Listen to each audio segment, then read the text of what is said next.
en Afrique en généralement, particulièrement au Cameroun, entre un bar et un bar, il y a un bar. Et tout ceci ne peut qu'abrutir le peuple.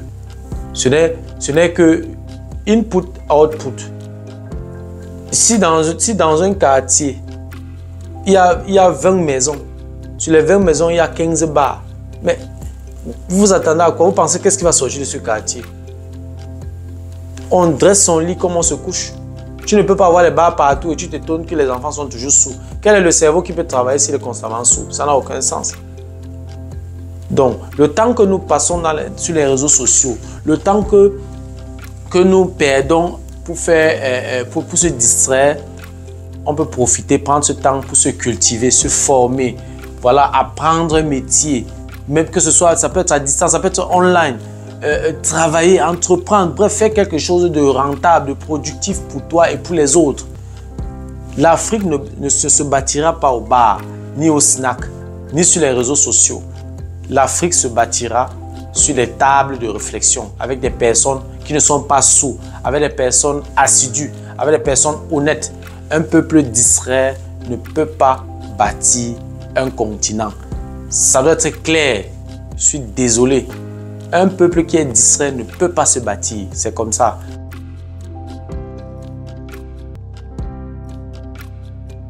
Salut à toi et merci encore une fois de plus d'avoir cliqué sur ma vidéo. Si c'est ta première fois de passer par ici, je m'appelle Fabrice Zopop. Je suis ingénieur en génie mécanique et en même temps investisseur immobilier depuis plusieurs années déjà. Pendant ces années, j'ai bâti un patrimoine immobilier assez considérable, si bien que je peux te parler des finances et d'investissement immobilier avec autorité. Dans cette chaîne, je parle de 4 thèmes. Je parle d'intelligence financière, je parle d'investissement immobilier, je parle des faits de société et de temps en temps, je parle également de sport. Voilà, si ces thèmes t'intéressent, abonne-toi tout simplement à cette chaîne pour ne manquer aucune vidéo. Et si en plus de ça, tu actives la cloche de notification, alors tu recevras de manière automatique une notification lorsqu'une nouvelle vidéo sera publiée. Si tu as des questions, des remarques, des suggestions, des critiques ou alors des propositions d'amélioration, n'hésite pas à m'écrire en commentaire. Un like me ferait énormément plaisir. Si tu as besoin de mon expertise, tu peux me contacter à tout moment via les coordonnées qui s'affichent à l'écran. Tu peux également me recommander auprès de tes proches pour leur permettre de profiter également de mes connaissances. Et surtout, maximum de partage. Ne garde pas toutes ces informations pour toi seul. Voilà, aujourd'hui, nous allons parler, n'est-ce pas, de géostratégie. Nous allons aborder la relation russo-africaine, notamment la responsabilité des Africains dans cette relation. Je vais t'expliquer dans la vidéo d'aujourd'hui pourquoi est-ce que même si Dieu descend, ou alors même si Dieu vient en Afrique, l'Afrique ne changera pas tant que les Africains ne se remettent pas eux-mêmes en question et changent très rapidement leur façon de gérer leur partenariat. Ce que je vais dire dans cette vidéo va choquer plus d'une personne et je m'en excuse déjà. Si tu veux en savoir plus, reste scotché. La suite, juste après le générique.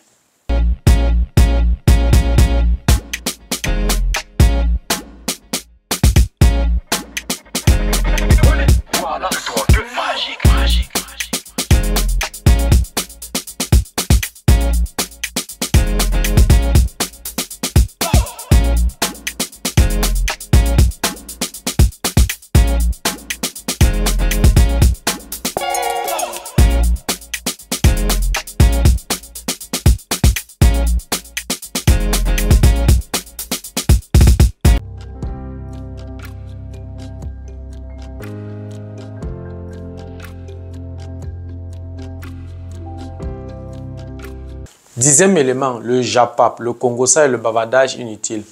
Les Africains sont les champions dans le bavardage inutile. Ils bavardent plus et posent moins d'actes. Il faut se connecter sur les réseaux sociaux pour se rendre compte de l'ampleur de cette problématique. Tu vas voir des personnes qui font des lives de 6 heures de temps pour aborder des thématiques qui n'ont ni tête ni queue. Tu vas entendre des thématiques comme tel artiste va mourir, le président de la République va mourir dans tel nombre d'années. Comme si c'était une information. Le président de la République va mourir, tout le monde va mourir, personne n'est immortel. Donc, dire que le président de la République va mourir un jour, ce n'est pas une information. C'est un peu comme si tu disais le poisson nage dans l'eau. Tu n'apportes aucune information à personne. Donc, le dire, ça ne veut rien dire. Donc, il y a un autre illuminé qui avait prétendu, qui a prédit la mort du président de la République du Cameroun. Mais ce qui est surprenant, c'est qu'il est mort, il est mort bien avant.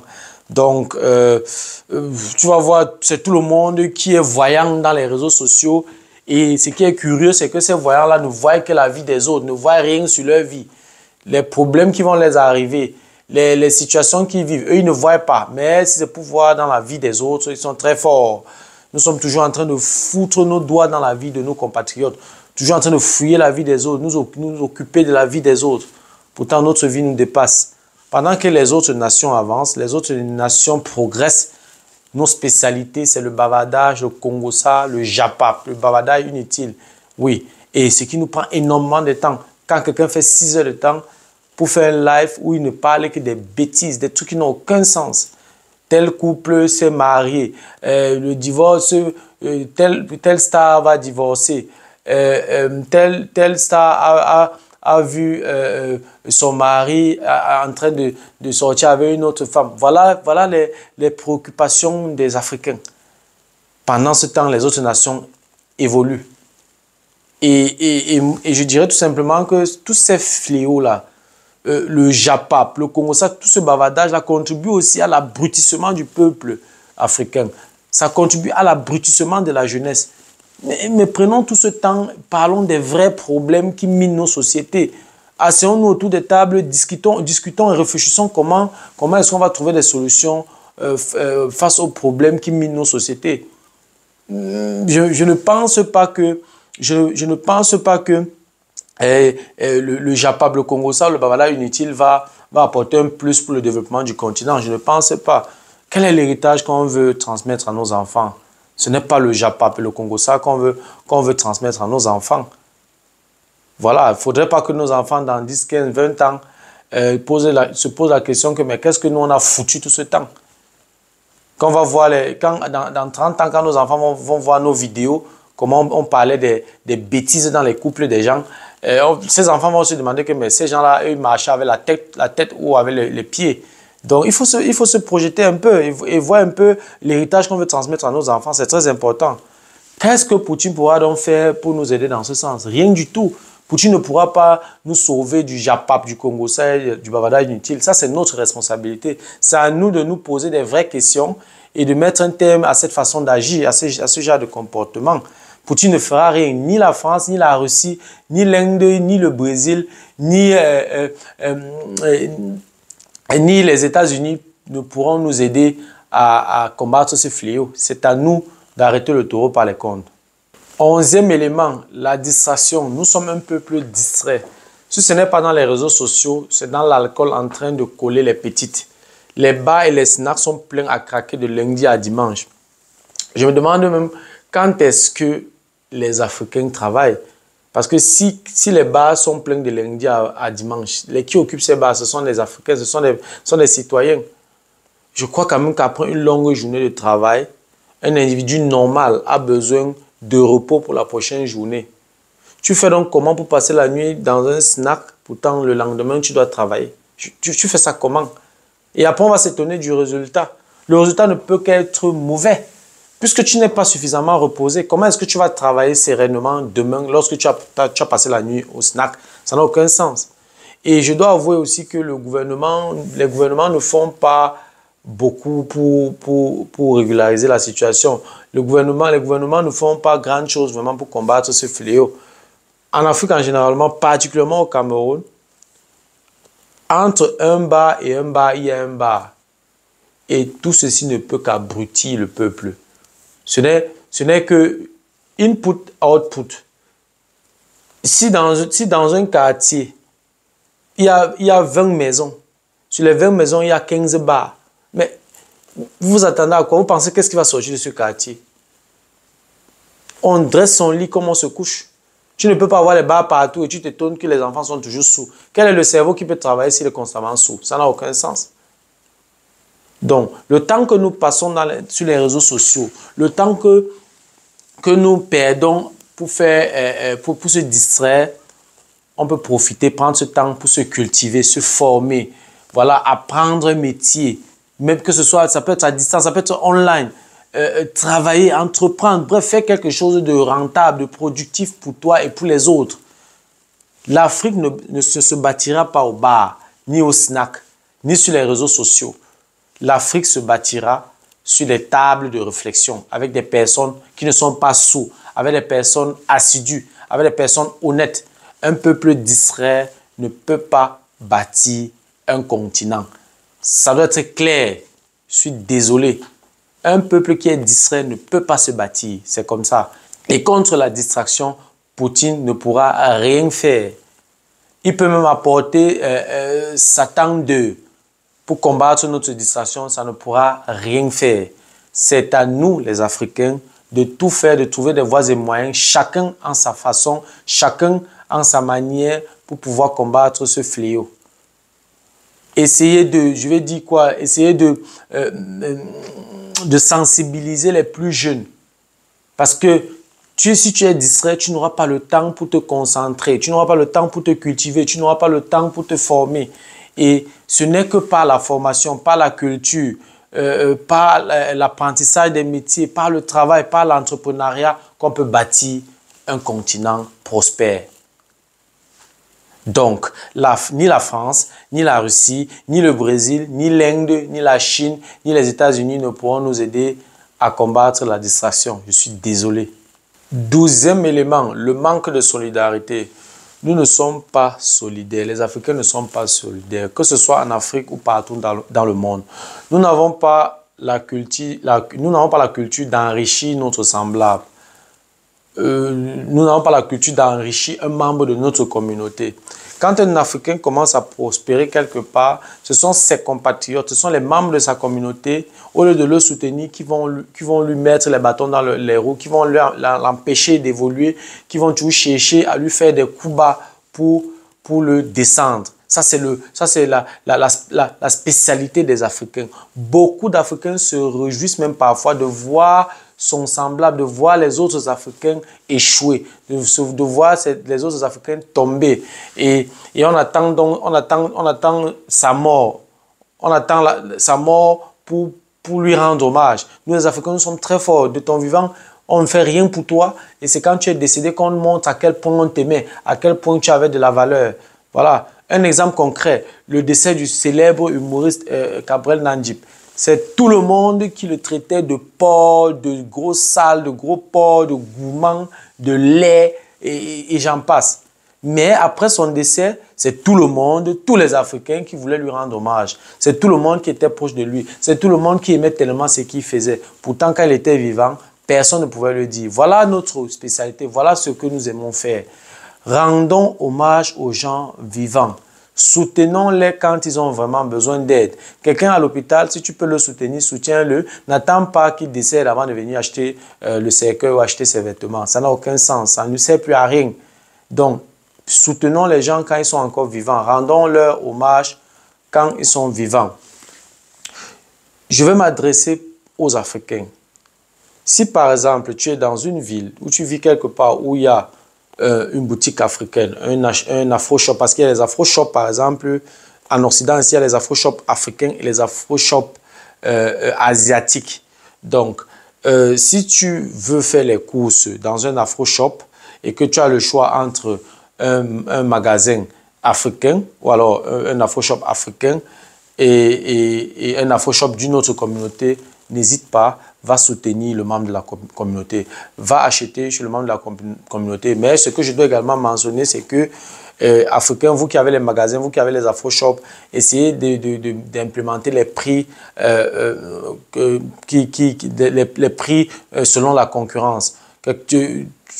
Tu ne peux pas avoir un local où tu vends un produit à 5 € et le même produit est dans un autre local à 10 €. Donc, il faut essayer de regarder aussi la concurrence. Ce n'est pas parce que tu es africain que tous les Africains vont automatiquement venir faire des achats chez toi, même si les prix sont 2-3 fois plus élevés. Donc, il faut aussi voir dans ce sens. Donc, on ne doit pas perdre de vue la concurrence. C'est un peu ça. Donc, voilà. À tous les Africains qui sont fortunés, à tous les Africains qui ont de l'argent, mettez sur pied des projets qui pourront profiter à tous. Et derrière ces projets, donc, vous faites de l'argent. C'est-à-dire que vous faites d'une pierre deux coups. Vous vous regroupez ensemble, vous regroupez les fonds, vous investissez dans des projets concrets, dans des projets qui vont profiter à tout le monde et vous faites de l'argent. C'est de bonne guerre. Au lieu de prendre cet argent, aller acheter les gros whisky, les gros vins pour laver vos pieds, vous lavez vos pieds avec dans les snacks, on chante vos noms et puis vous êtes content. Ça ne profite à personne. Oui, ça va un peu nourrir votre ego, ça va un peu nourrir, voilà, votre m'as-tu vu, pas plus. Or, si vous investissez ça dans un projet concret qui peut profiter à tout le monde, voilà, vous gagnez de l'argent et les autres gagnent le service. Donc, je pense qu'avec cette mentalité, de manque de solidarité, il sera difficile de bâtir un continent prospère. Et dans ce manque de solidarité, Poutine ne pourra rien faire. Poutine peut tout faire ce qu'il veut. Poutine peut construire les centrales nucléaires. Poutine peut vous fournir l'armement. Si vous, personnellement, chacun dans son coin, chacun de son côté, ne combat pas le manque de solidarité, ne fait pas tout pour venir en soutien à son compatriote, pour venir en soutien, voilà, à son semblable, alors on ne pourra pas bâtir un continent prospère. Donc, Africains, vous avez besoin de solidarité. Poutine ne pourra pas vous aider dans ce sens. Il ne pourra pas faire en sorte que vous soyez solidaires. Ni la France, ni la Russie, ni les États-Unis, ni la Chine, ni le Brésil ne pourront nous aider, voilà, à être solidaires. Ça doit être clair. 13e élément, faire les enfants. Quelqu'un m'a dit lors d'un échange il y a quelque temps que les enfants, c'est Dieu qui donne. Ça m'a fait rire. C'est cette philosophie farfelue qui a entraîné beaucoup de familles à faire des enfants sans se contrôler. Ce n'est pas Dieu qui donne les enfants. C'est nous qui faisons les enfants. Si tu ne fais pas l'amour, tu n'auras pas d'enfants. Point final. Je ne suis pas en train de dire que tout le monde peut faire des enfants. Il y a des personnes qui n'arrivent pas à faire des enfants. Mais pour faire l'enfant, il faut faire l'amour. Donc arrêtons de nous cacher derrière des théories farfelues qui n'ont ni tête ni queue. Comment est-ce qu'une famille va s'en sortir? Comment est-ce qu'une famille de 4 enfants va faire pour s'en sortir avec un salaire de 50 000 francs CFA? Donc, papa gagne 50 000 francs CFA et maman reste à la maison. Comment cette famille va faire pour élever 4 enfants? La ration alimentaire, l'habillement, la santé, la scolarité, tout, toujours dans les 50 000 francs CFA. Ce n'est tout simplement pas possible. Alors, qu'est-ce que papa doit faire? Papa est obligé de voler, détourner, mentir pour pouvoir joindre les deux bouts.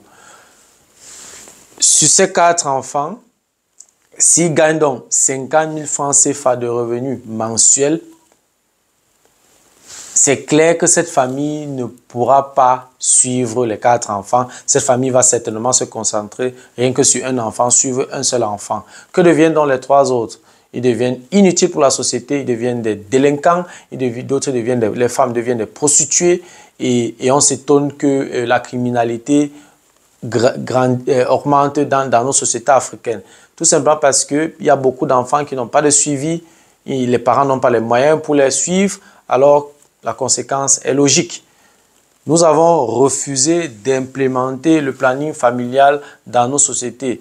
Il y a quelques années, je crois il y a 15-20 ans, où il y avait des organisations qui essayaient de sensibiliser les peuples africains dans ce sens, qui essayaient de sensibiliser les familles à tenir compte du planning familial. Mais nous avons complètement rejeté, nous avons refusé d'implémenter le planning familial. Nous avons refusé d'implémenter les moyens de contraception, n'est-ce pas, pour réduire les naissances. Je ne suis pas ici en train de dire que faire des enfants c'est mauvais, mais il faut faire des enfants de manière contrôlée, il faut faire des enfants de manière, voilà, de manière calculée. C'est pour ça qu'il faut tout faire pour suivre un planning familial, pour éviter donc de se voir en train de faire des enfants et on n'a pas la capacité financière pour le faire.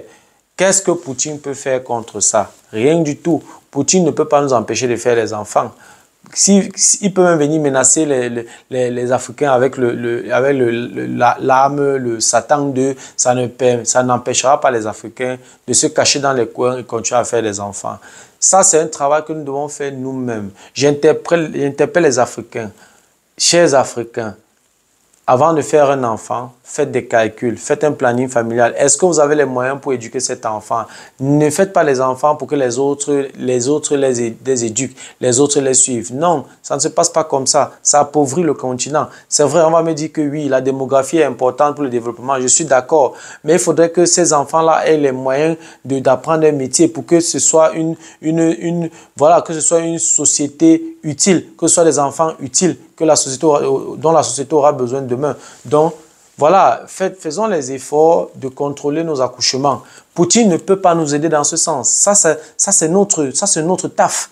Ni la Russie, ni la France, ni les États-Unis, ni la Chine, ni le Brésil, ni l'Inde ne pourront nous aider, voilà, à combattre ce fléau des accouchements non contrôlés.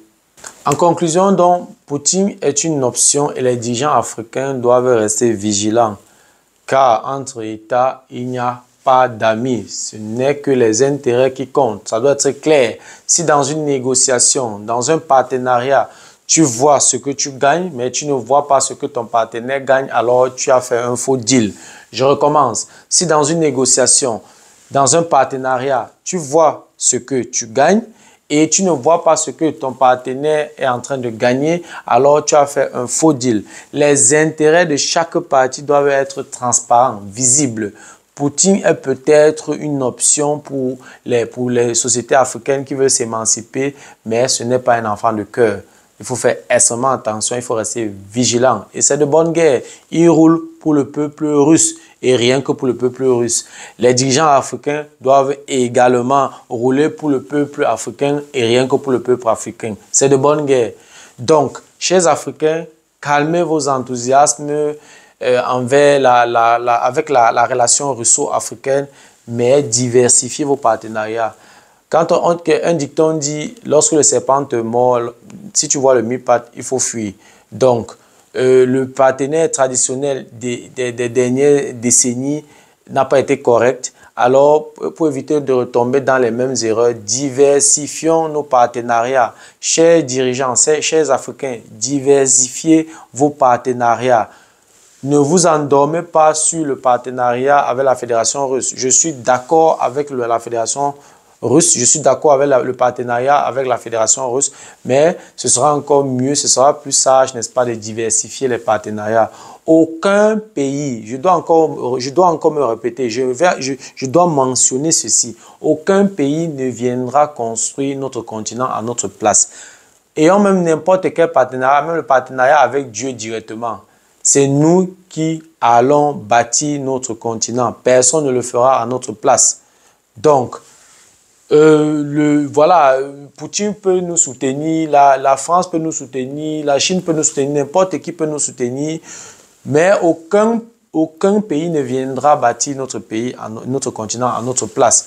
Je peux te soutenir financièrement. Voilà, supposons que tu as une femme et tu n'as pas les moyens de ta politique, tu n'as pas les moyens pour l'entretenir. Je peux te soutenir financièrement, mais je ne viendrai jamais te montrer comment tu dois faire l'amour à ton épouse. Ça doit être clair. Il est donc temps que la diaspora africaine et les Africains vivant en Afrique se mettent ensemble, fusionnent, n'est-ce pas, pour faire bloc afin de bâtir le continent, afin de bâtir un continent prospère. C'est très important. Sinon, nous serons toujours là à attendre un sauveur, un messie qui viendra bâtir notre continent, ce qui est une utopie, n'est-ce pas? Et aujourd'hui, c'est la Russie. Hier, c'était la France. Demain, c'est qui? Donc, on ne va pas passer notre vie à attendre un messie. Il est temps que nous retroussons nos manches et que nous nous mettions au travail afin de bâtir notre continent, afin de bâtir la prospérité de notre continent, car nous avons du retard. Nous devons nous mettre au travail. Je dois quand même avouer, je dois avouer que j'admire l'orientation politique du gouvernement burkinabé. ils sont dans une relation, ils se sont émancipés et ils veulent renouveler, voilà, ils sont en train de réorienter leur partenariat, voilà, en se penchant sur la relation avec la Russie. C'est une très bonne chose, mais ne restez pas là, ne vous couchez pas et vous dormez. Vous devez continuer à chercher les partenariats qui peuvent être bénéfiques pour votre pays. Donc, ce que vous faites est déjà une très bonne chose. Voilà, vous êtes un exemple pour la jeunesse africaine.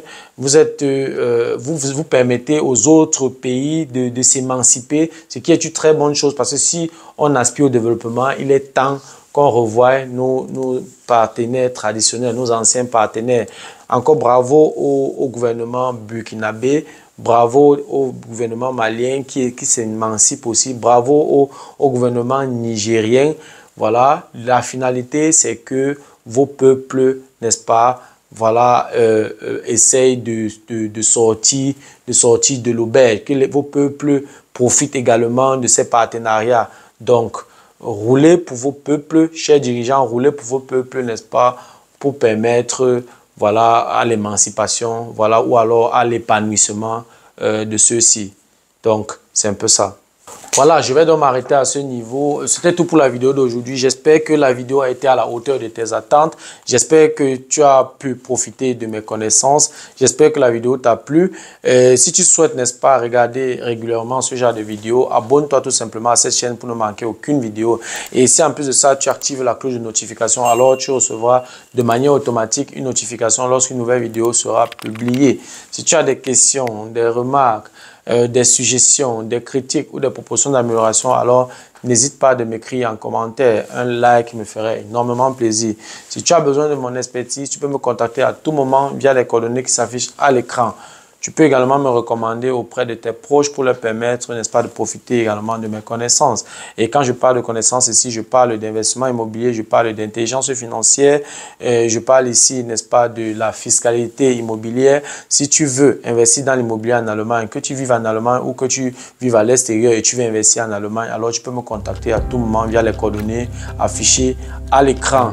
Voilà, merci encore pour ta disponibilité. Merci pour ton attention. C'était Fabrice de Imo Génie. On se dit donc au revoir et à la prochaine. Ciao.